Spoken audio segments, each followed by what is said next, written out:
10वी बोर्ड एक्झामला किंवा कॉम्पिटेटिव्ह एक्झाममध्ये येतो की गाळलेल्या जागी योग्य ते आर्टिकल करा किंवा filling the blanks with article.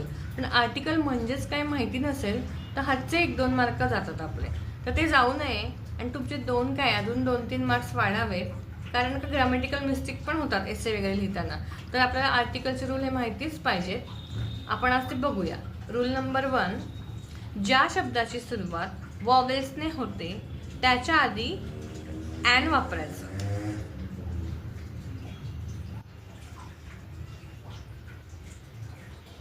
पहा उदाहरण, अम्ब्रेला. अम्ब्रेलाचं पहिलं अक्षर आहे यू, ते आहे वॉवेल म्हणून आपण वापरलं ॲन अम्ब्रेला. ॲरो. ॲरोचं पहिलं अक्षर काय आहे? ए. हे वॉवेल आहे का? तर हो आहे. मग ॲरोच्या आधी काय वापरणार आपण? ॲन. एवढं सोपं आहे.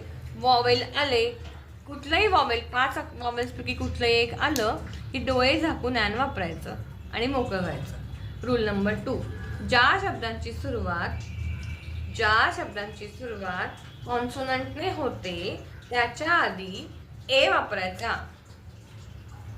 उदाहरणार्थ बॅट. बॅटचं पहिलं अक्षर आहे बी. बी हे वॉवेल आहे का?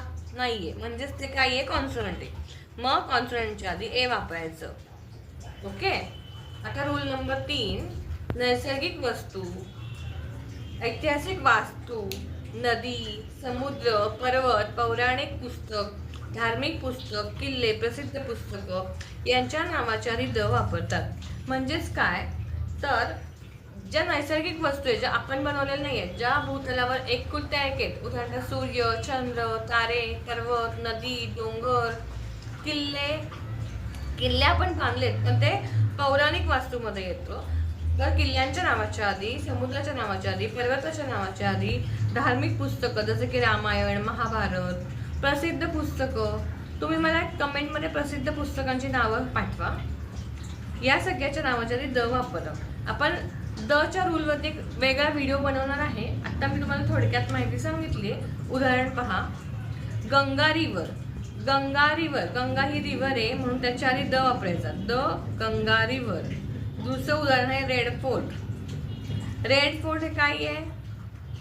ऐतिहासिक वास्तू पण आणि तो एक किल्ला पण आहे म्हणून त्याच्या आधी द वापरतात.